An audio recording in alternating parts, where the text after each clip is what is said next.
darkness, cold, silence. Sometimes, the brink doesn't wait for you to find it. Sometimes, it finds you, swallows you whole, and freezes out the very spark of life until death believes it's done its job, and you're no longer alive.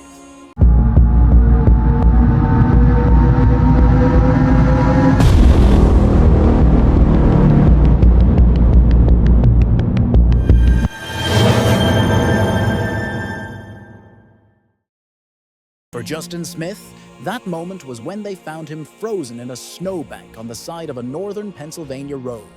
Skin blue, no heartbeat, lifeless.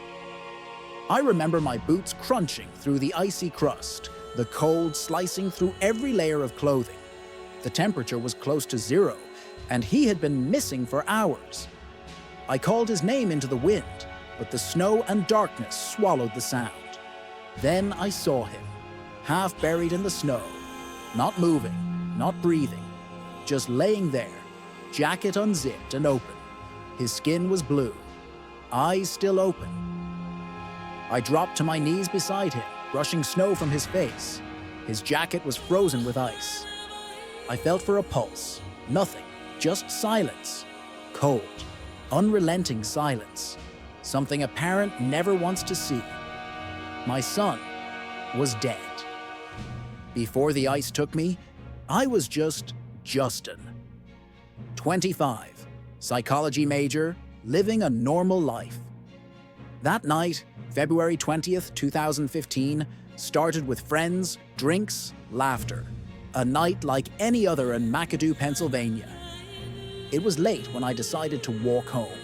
Just a mile or two. I'd done it before. The air bit at my skin, but I pulled my jacket tighter and pushed forward. Little did I know, this might be the last time I walk down this street again. This might be the last time anyone sees me alive. The cold wasn't just biting, it was vicious. It crept in through my gloves, through my boots. My fingers stopped working. My thoughts drifted. My steps grew uneven.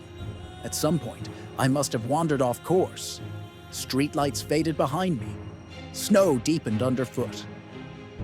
I remember thinking I just needed to rest. The snow looked soft, peaceful. I sat down, only for a second.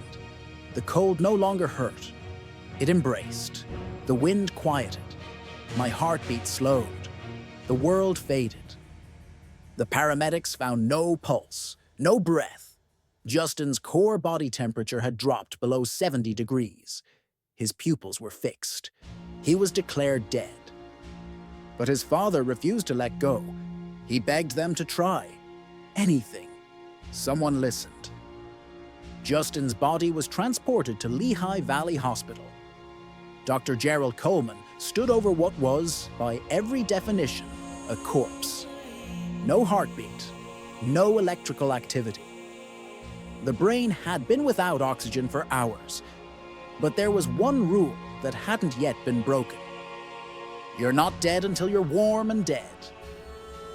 They decided to try ECMO, a machine that bypasses the heart and lungs, oxygenating and warming the blood externally. It was a long shot, the longest, but it was all they had. They began warming him, slowly, gradually. The minutes passed, then an hour. 90 minutes into the process, Justin's body temperature crept toward 80 degrees. And then, against every rule, every expectation, his heart began to beat. I don't remember dying. I don't remember the cold.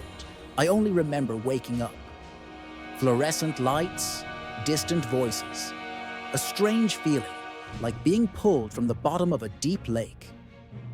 They told me I was frozen, declared dead, that I'd come back after hours with no heartbeat. I didn't know what to say. I didn't believe it. Recovery wasn't easy.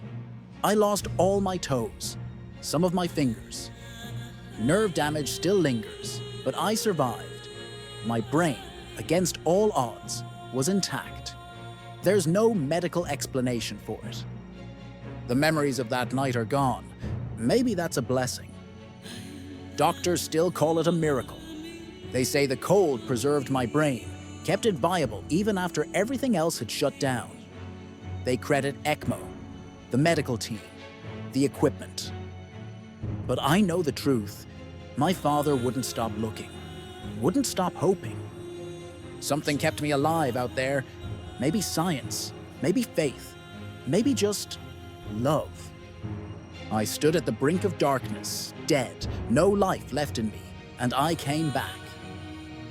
The story you've just heard is based on the real-life survival of Justin Smith, who was found frozen and lifeless on a roadside in Pennsylvania in 2015. With no pulse for over 12 hours, he was declared dead, but revived through ECMO in one of the most extraordinary hypothermia recoveries ever recorded.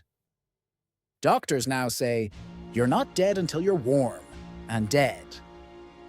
Justin's story challenges the boundaries between life and death, and the space that exists in between. If you want to hear more stories like this one, click that like button below and subscribe to the Brink of Darkness, the untold stories of survival.